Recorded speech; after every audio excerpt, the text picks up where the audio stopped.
Welcome to Pretty Lies and Alibis. Let's seek the truth and travel the long road to justice together. What you know, Alibis? Happy Tuesday.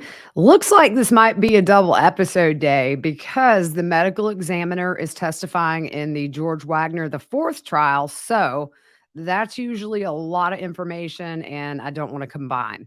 So I wanted to go ahead and do episode 2, a rundown of the Netflix series Sins of Our Mother. This one is titled Dark Spirits. And before we jump in, big thank you to Linda for the super thanks on YouTube. I appreciate you. Music fact of the day: there was a house band essentially called the Wrecking Crew back in LA in the 60s and 70s. And they are responsible for a ton of songs that we know as far as the music itself, not the lyrics. Sometimes they would write the music that would go with lyrics. Just an amazing group. There's a documentary called The Wrecking Crew. I highly recommend it. But they were just a collective Los Angeles based session musicians band. And they were brought on to so many huge studio recordings. Some of the top 40 hits that they wrote the music for was like Good Vibrations by the Beach Boys, California Dreamin' by the Mamas and the Papas, Wouldn't It Be Nice, Bridge Over Troubled Water, Elvis, Can't Help Falling in Love, Little Less Conversation, The Beat Goes On, You've Lost That Love and Feeling. I mean, there are so many songs that you don't realize that the band did not play the music. It was actually the Wrecking Crew. They got their name because an older musician said they were going to come in and wreck the music industry. So it is a fascinating, very fascinating documentary. So check it out.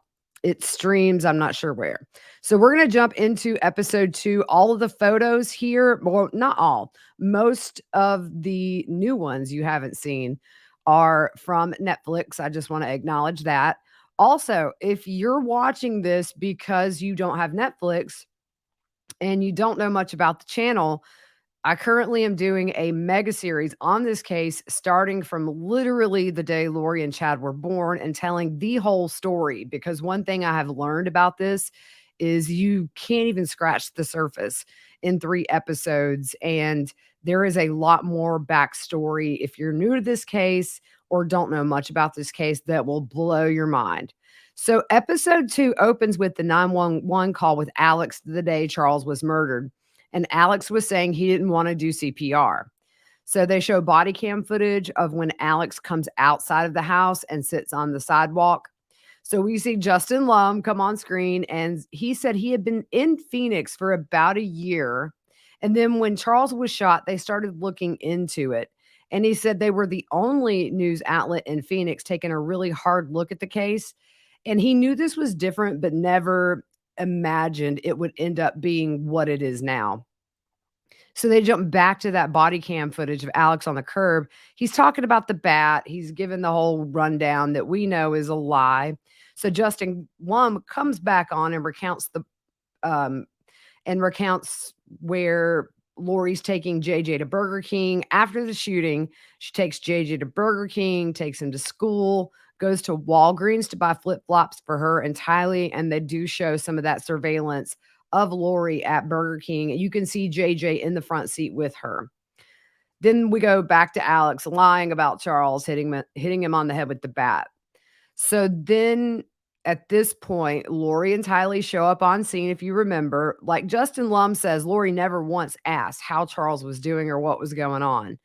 And how this, along with her demeanor, wasn't a super big red flag to that officer that was dealing with her. It just goes back to the whole thing that the ball was majorly dropped into the investigation into Charles's murder. So we switch over to the police station interview. Then we jump over to Janice.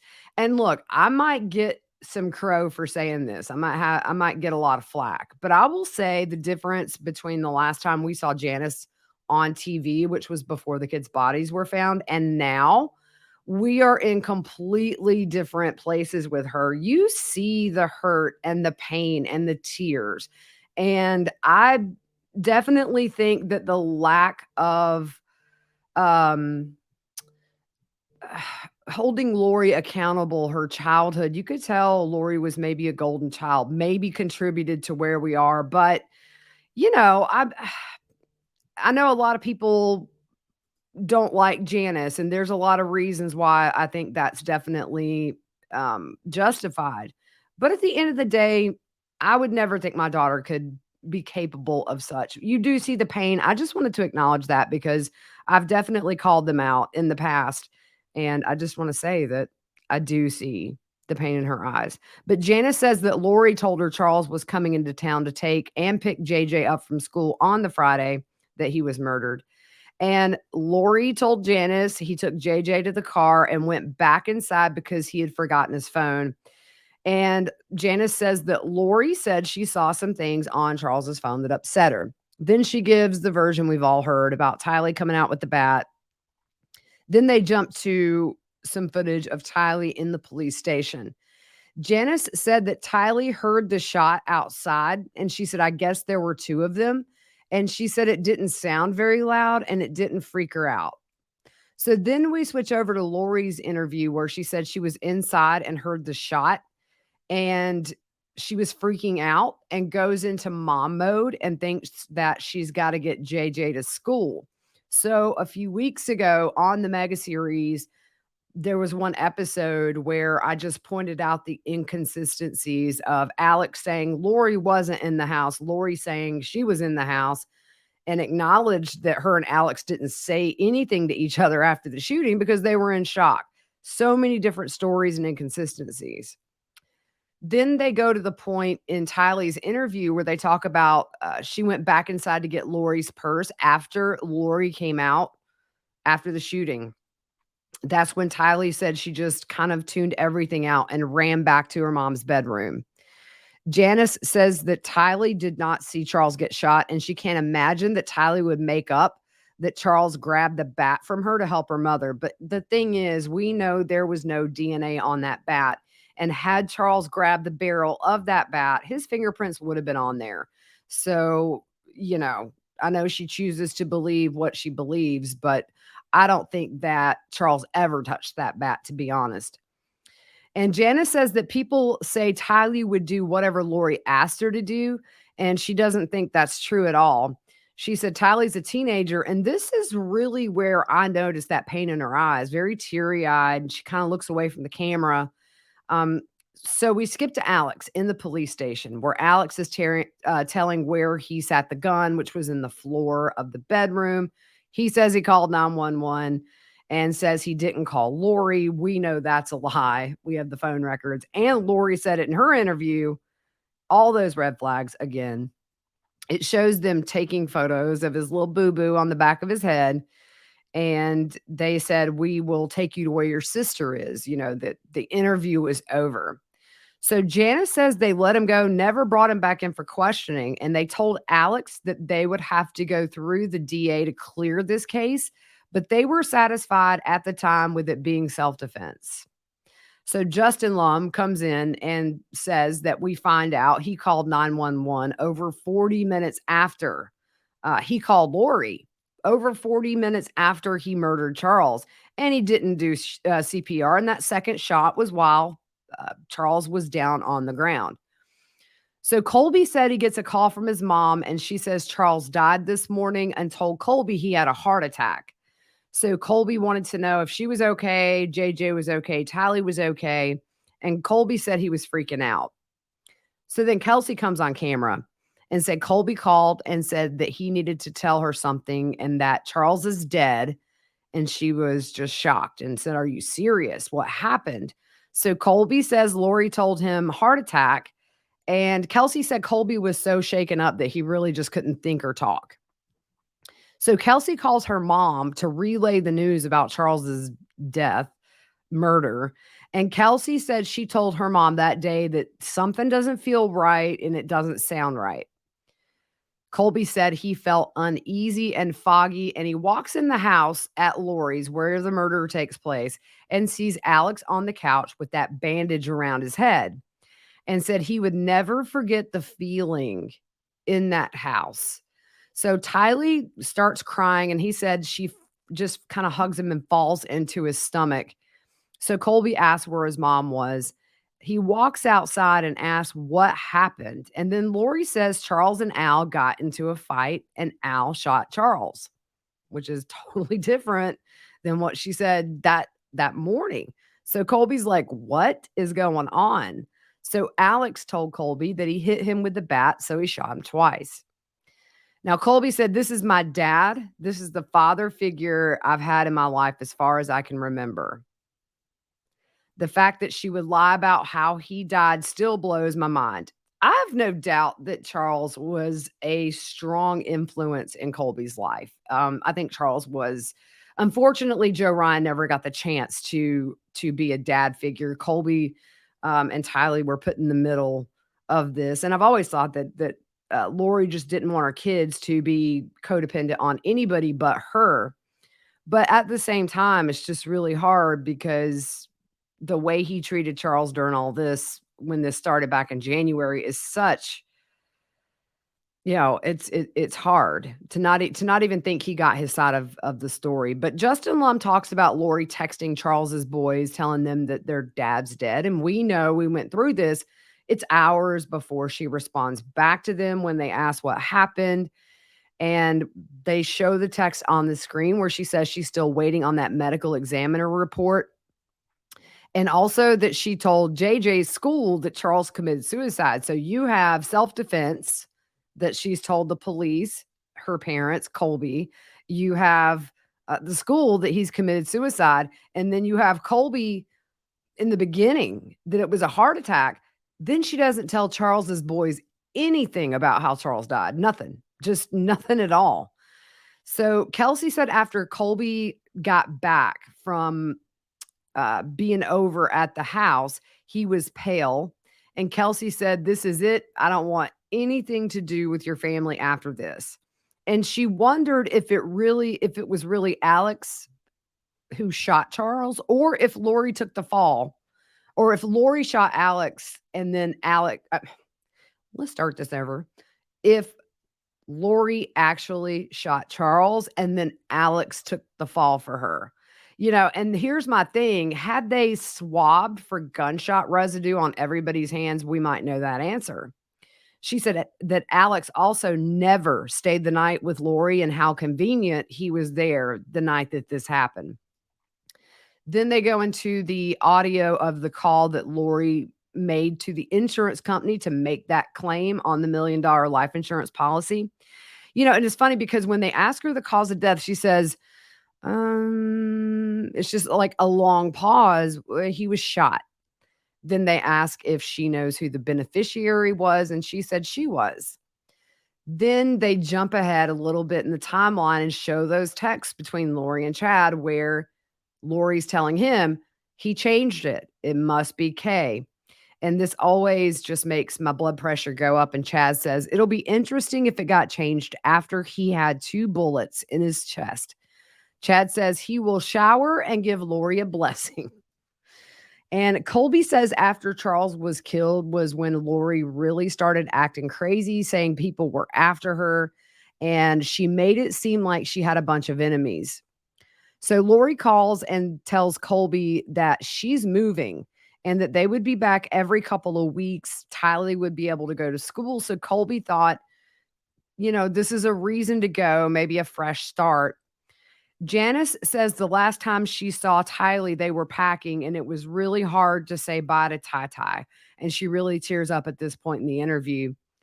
Colby said when he was saying goodbye to them that Tylee was crying and looked really upset and really just didn't talk much, didn't say where they were going. And he says he doesn't even know that Tylee knew where they were going at that point. And that's a good point.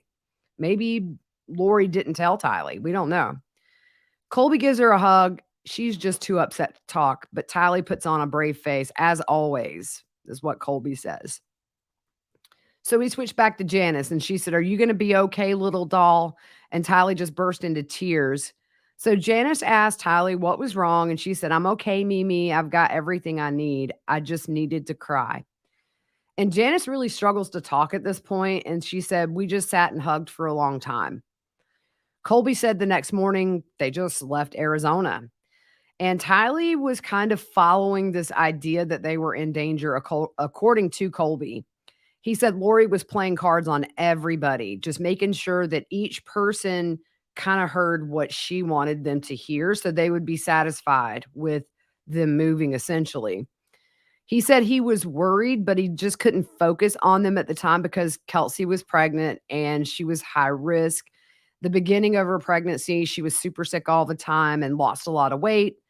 And then they jumped to where their daughter Riley is born, saying it was the best day of their lives, which usually it is for a parent. And Colby just says they had their own marriage stuff and a new baby and trying to provide and figured things out for himself, that he kind of was cut off from everyone. But he hadn't talked to Tylee much and he got random texts. So on September 24th, he texts her, "Hey, Ty, happy birthday.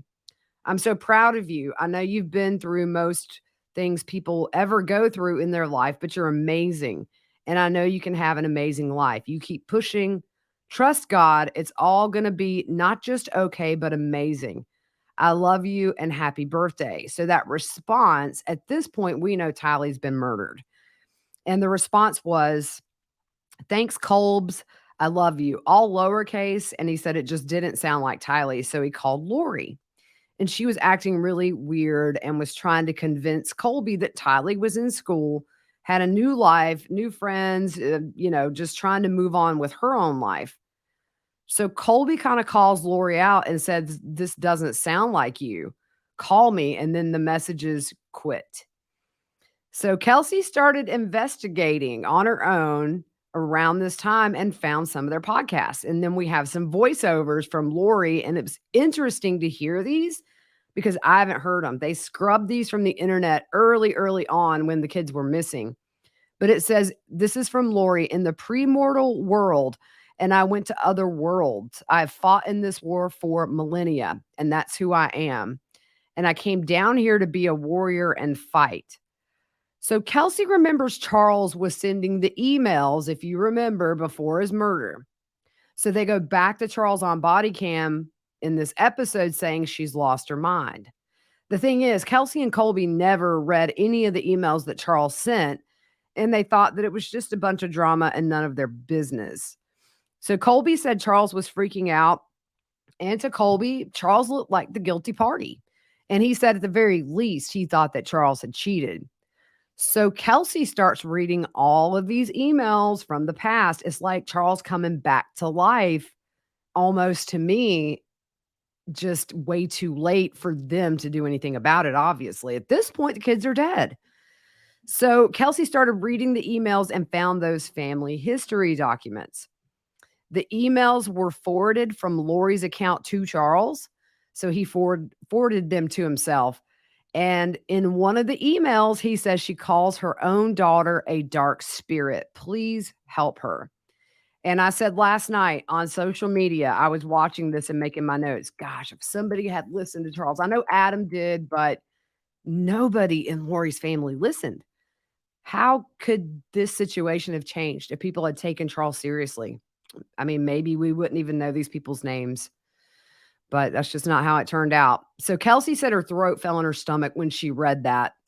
And she also found the light and dark spirit chart. And Colby said, we were like, what does that mean? Light and dark spirits. So they cut to Charles on body cam saying she thinks I'm a dark spirit, whatever that means.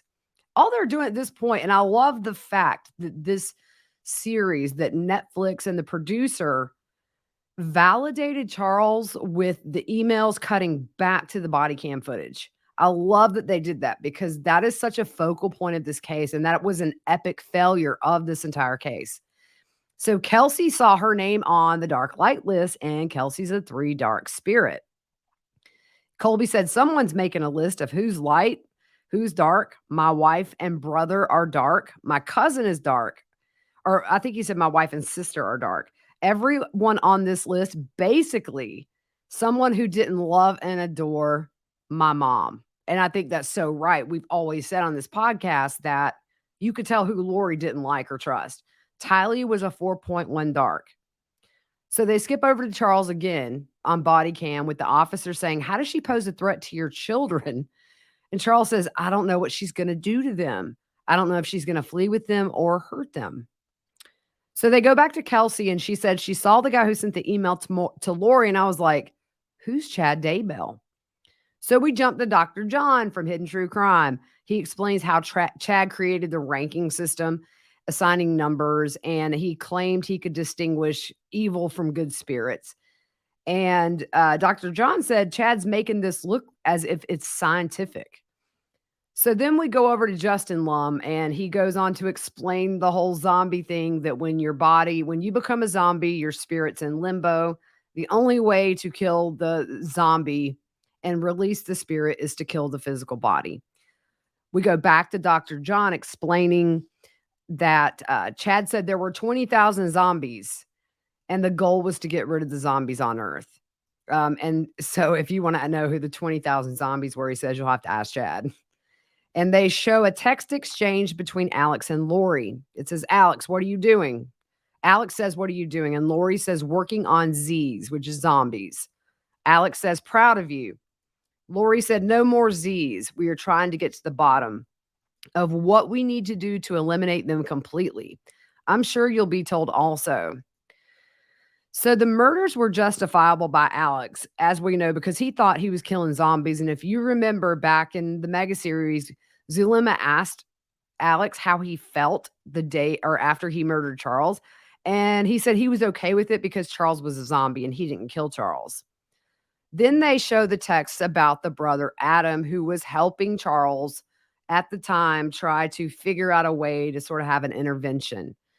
And Lori says, bad news about our brother. Alex says, what's that? Lori says, Z, zombie. Alex says, really? When was that? And Lori said, as of early January, which, as we know, is kind of when things started heating up with Lori. At the end of January, Lori says she's leaving Charles. But I think at this point, she, had realized that that Charles and Adam had been talking way longer than she thought. So Alex said that explains his interest in Charles. And Lori says, more sad news. Guess who's the final zombie? And Alex says, Pops or Brandon. So they cut to Gilbert when the attempt on Brandon was made. There's body cam footage showing Brandon explain how he saw the Jeep. He saw that mirror come up, the muzzle come out, and then the shot was taken. He also explains on body cam to the officer that him and Melanie's are divorcing and some things happened with her Aunt Lori, and he hopes this has nothing to do with that. But all he can think of is it would be that group. So Justin Lum said a source told him that Alex was Lori's hitman. They show Alex and Adam at a gun range. There's a video. This was on Instagram, I believe, and it may still be.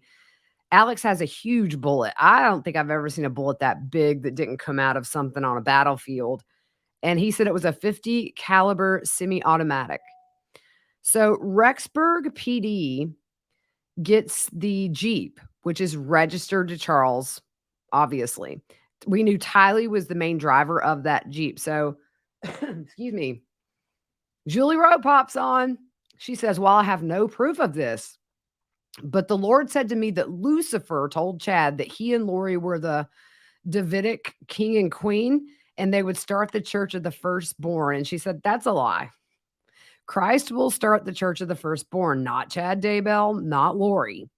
He was into weird stuff, although people would look at me and think I'm weird. But I know I work for the light side, and I know Chad works for the dark side. Lucifer was talking in his ear to pump up his ego, his ambition and pride. And I believe that's exactly how Lucifer got to him. Chad was wrong about a lot of stuff. He seemed like he was a good father, and I only saw him treat his wife Tammy well, even though I saw questionable things going on. Like, it's one thing if you suspect someone is having an adulterous relationship. It's a whole different deal to accuse them of murder. The last time I saw Chad in person, I asked him about Tammy, and his eyes glazed over, and it's like he went into a trance, and he said some weird things. He said, I had a vision. I saw Tammy in my truck. She went off the road, hit a pole, and I could see her spirit leave her body. So Justin goes into October 9th. We know that's when Tammy gets home from her group event from the church. And what we now know to be Alex in a mask shoots at her. She screams for Chad. And Julie Rose says the last time she saw Chad, he said something very disturbing, which was, I don't think my plan can move forward until the spouses are dead. And I looked at him and I said, what? So they show the text from Chad to Lori that were sent in the middle of the night. Lori didn't respond to these, but it says, hello, sweet angel. Big news about Tammy. Please let me know if you're awake and can talk. I love you. Lori doesn't respond. So, of course, he's just going to tell her. The short version is that she's been switched. Tammy's in limbo, and a level 3 demonic entity named Viola is in her body. It happened about 10 p.m. I wonder what happened at 10 p.m. Something had to have happened. Did she confront him about Lori? Did they have an argument? What changed at 10 p.m. specifically, where Tammy Daybell went from being devoted wife and mother to Viola, the demonic entity? We may never know. And it says, did something happen? Beautiful Lily, I'm eager to see you soon. Trying to hasten her departure. I love you endlessly. So we jump to October 19th, and Justin Lum is on screen and says Tammy dies. 49, healthy, died at home. And he says, as we all know, it's hard not to see this was for financial gain, because Charles had $1 million policy. Hers was upped shortly before her murder to $430,000. It was maxed out. Not to mention Brandon, had they shot and killed him, what, Melanice would have got. Also, they talk about, it looks like Chad thought certain people had to be married to be sealed into eternity. So Zulema comes over and in a voice, and this is when she's talking to investigators. And she said, Chad did give me a blessing one time saying I would get married again. The way they presented it was, in order for people to finish their mission, they needed someone who was equal to them. And they started saying Alex can be part of that for you. He will be able to help you with your mission. And that mission was being together. Zulema said she was praying and asking and got this feeling, hey, time for me to marry Alex. November 29th, Alex marries Zulema, took her last name.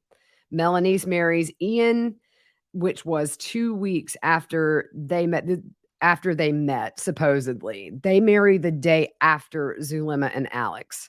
There's a video of Melanice and Ian that plays where they're talking about they picked the wedding chapel, and Alex and Zulema were their witnesses for their wedding.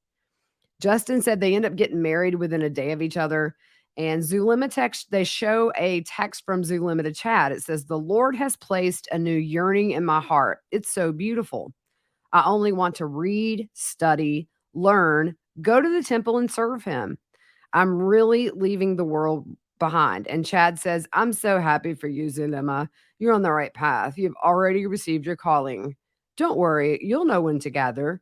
I actually feel you'll be among the first people to gather at the safest white camps. You're part of the team. And Justin talks about the belief that the world was going to end on July 22nd, 2020. And all these couples are marrying to make it to that deadline. So then they go into a voicemail from Kay Woodcock, which is JJ's grandmother, to Lori. I want to check on JJ. I want to make sure he's okay. So at this point, she can't get a hold of Lori at all. And we know, unfortunately, at this point, JJ's dead. Tylee's dead. They play another voicemail from Kay to Lori. Says, please let us know JJ's okay. Please let us know we need to see him. Then they play audio of Detective Moffat returning Kay's phone call. And Kay says, hey, how are you? Detective Moffat, I'm well. Kay says, I don't even know where to start with all this because this is crazy. And she had the 36-second FaceTime call with JJ in August, the last one where he acted weird, was looking over his shoulder as if he was reading something. So Kay says, Lori hasn't called us. She still hasn't talked to me. So at this point, Kay finds that Amazon order for the Malachite ring and finds out that she used Charles's account and the Rexburg address was where it was shipped to. So we hear Detective Hermosillo's voice come in. I believe this audio was taken from the preliminary hearing for Chad. And on November 26, 2019, Hermosillo says he was contacted by Gilbert PD and asked to do the welfare check on JJ. So him and Detective Hope went to the townhouse and they made contact with Alex, and Chad was standing in the door.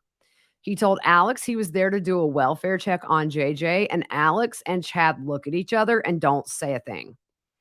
So Hermosillo asked Alex if JJ was home, and he said he was in Louisiana with his grandmother.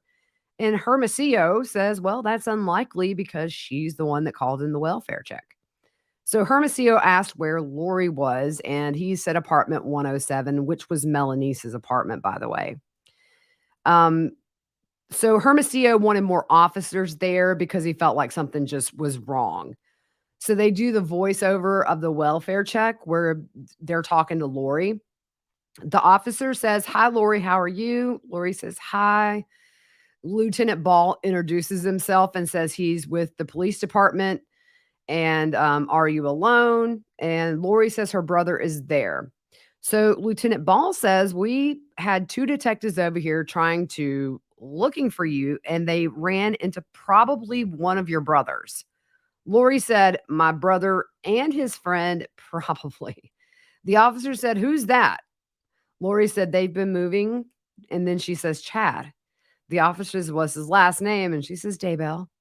So they spell out Daybell. And Lori says, he's an author. The officer says, wait. Isn't that the Chad Daybell whose wife just died recently? And Lori says, I think so. Lord have mercy. So they jump a bit into the conversation, and Lori says, I don't tell people the truth about where we are or what we're doing. People are constantly knocking on my door looking for me, and I don't want to be found. So I look like a suspect, but I'm a good person. Ooh, she's laying it on thick, y'all. Raised all of my kids. I've done everything I'm supposed to do in life, but everyone is causing me trouble right now. Her voice is very loud and forceful in this portion.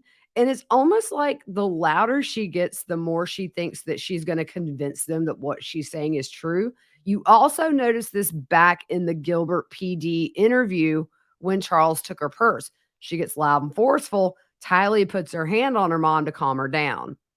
So the officer says JJ would be where? And Lori says Arizona with Melanie Gibb, her friend. So the officer says, okay, so can I call? And Lori says, yeah. High-pitched voice at this point, not forceful. It's very kind of, yeah. You see that difference. It's not, she's not as sure at this point. I think maybe she's starting to get a little bit worried. So obviously, Justin Lum points out Melanie Gibb doesn't answer. Rexburg goes back to Lori's house and says, hey, we can't get a hold of your friend. Lori interrupts and says, Melanie? Well, they were going to see Frozen 2 today, so they might be at the movies. The officer asked for Lori to get in touch with Melanie at some point and to call the officer back that's been trying to call Melanie Gibb. And Lori says, okay, sure, again in that kind of high-pitched voice. And go back and listen to that stuff. It's very obvious. So they jump ahead to the phone call that Gibb recorded. This was after they had been married. And she said, I was wondering why you told the police he was with me. And Lori said, I just needed to have somebody so I wouldn't have to tell them where he really was. Gibb asks, is JJ safe? Lori says, he is safe and happy. And Gibb says, okay, well, that's good to hear. Lori says, are you being controversial to me? Or if you're recording this conversation for the police or whatever, I don't know what your intention is on this phone call, but I love you with all my heart. Gibb said, I appreciate those words, but if you really loved me, you would not have told the police I had JJ with me. That's not what a friend does. So Lori says, you know me, Mel, you know me. I don't think she really knew her. Chad said, there's so much, Melanie, that you just have to have faith. And Gibb says, you can understand my concern, right? And Chad says, I can from an outside perspective, but and then Lori cuts him off and says, from someone who knows as much as you know, no. So Justin Lum's back on the screen, and the next day the police came with the search warrant. We know they got the heck out of Dodge. They're all gone. So November 27th, the police came to Kelsey and Colby's door, asking if they knew where Tylee and JJ were, and they said, "We don't." And they started to get worried. So Colby calls his mom and says, "Hey, look, 2 detectives have come to my door looking for my siblings. What's going on?" She says, "I'll take care of it. Don't worry. I'll deal with it. Not a big deal." He calls Tylee's phone several times, tried to text, it would bounce back. So the next day, he calls Lori, and guess what? Phone's disconnected. So he sent an email. They don't cover this in the docuseries, but I went back to my notes. It says, "Mom, you changed your number. What's going on?" Lori responds on December 2nd. "I need you to know that we are safe and happy. I know this sounds confusing to you, but I need you to trust me that although there are wicked people trying to cause harm, that Jesus is on our side and taking care of us. Although we may be out of touch for a while, I will continue to help you. I love you all so much. The car and the car insurance will be paid for, so you can drive it with no worries. The phones will also be good. You are precious to your mama. I love you so much. Kisses to you and Riley, and I hope to talk soon. I will continue to pray blessings on your family constantly." So Colby responds, "Okay, mom, I love you. Please be smart and take care of the kids and yourself. I don't know what's going on, but I'm praying for all of you. I'm mad and sad, but I know I can't control everything going on. Please be safe, all of you. We love you. And if you can help us at all through Venmo, that would help. I'm going to be getting a second job, but until then, we could use a little help. You have helped us so much with the car and phones. So thank you for that. I love you all." So this is kind of where like I get really confused because you have police showing up. Colby's worried about his siblings. He knows the police are looking for him. And then he's like responding in an email, "Okay, mom, take care." I mean, it's like, why, it didn't seem urgent. So we jump to Nate Eaton's voice. Love me some Nate Eaton. Rexburg PD, he says, has a release saying there's 2 missing kids. They're worried about their safety. Then Justin Long talks about how this case just blew up in mainstream media. It was on every station. It was just all over. They show clips. They show tweets about the kids.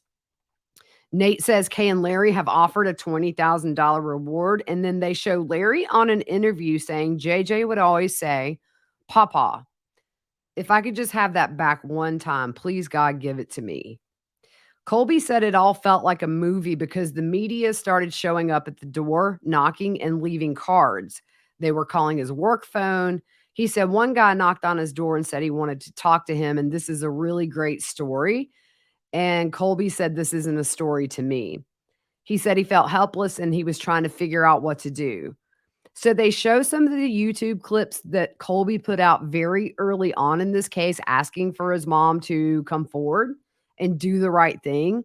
And he said he also hoped that Tylee saw it and that she would know that he was looking for her. Another clip is Colby saying to Lori, "I want you to end it." He said he loves his mom and people can hate on him for saying that, but that's his mom. He said everyone was saying something about him, saying he was involved or he was sketchy or that he knew how to lie perfectly. He said everybody had their own theory on it. And he said, "I promise you from the bottom of my heart, this was my desperate attempt for my family." They show more clips from his YouTube. Then they go into Tammy's murder and then they say they exhumed her on the 11th of December 2019. So Zulima's voice comes over and she says, "I thought if Alex had done something, he would tell me." So she asks, if they exhume this body, are they going to find anything? And she said, "So I remember them saying she had become a zombie. So in the back of my mind, I'm thinking they said the same thing about Charles." Zulima, you tried to kill him with your magic Harry Potter powers. Let's not act dumb. Let's not act like this is a big revelation. Lord, these people.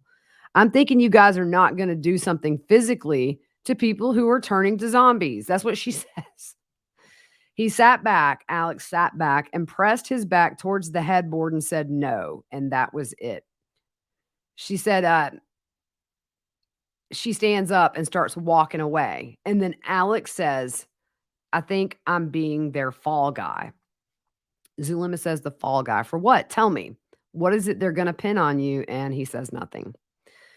So they cut to the day after they exhumed Tammy's body, and we hear part of the 911 call from Zulima's son when Alex is on the floor. And they ask who he is. Well, we know. He says that's his mom's boyfriend. Obviously, this dude had no clue his mom had married this wackadoodle. So Janice says they told him the first night when they called the mortuary that Alex died of clots in his lungs. And she said that is a condition that runs in their family. Colby said his grandparents called him and he could hear the pain in their voice. Colby didn't know Alex had moved to Rexburg. He also didn't know that Alex had got married. And he said it was just boom, boom, boom. One thing after another, they were starting to find out and that something felt wrong. And he realizes that's a lot of deaths.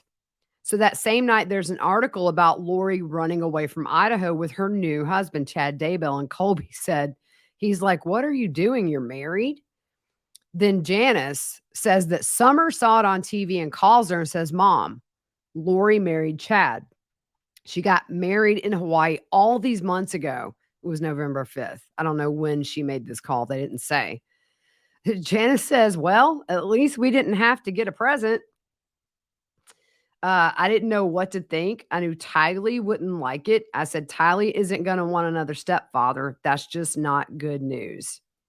So they jumped to January 2020 when the police searched Chad's home that Tammy died in. That was simply for relating to Tammy's death. Nothing about the kids. Very eerie and ironic that 100 yards away, the kids are there. But this was related to Tammy. They take a bunch of electronic stuff, some journals, things like that. They jump to where on January 27th, they show Lori and Chad getting served with that search warrant for the car in Kauai. They put her and Chad in different cop cars. We just went over this on one of the more recent mega series episodes. And Colby said he'll never forget watching that video of Lori with Nate Eaton. And it shows a clip of Nate approaching them. Colby said that's the first time he ever saw Chad. And at that point, Chad was kind of like a fable. He says they're walking to Kauai Beach and it's the same place that they lived. You know, remember Charles, Tylee, Colby for some time and JJ lived on Kauai together and went to this beach.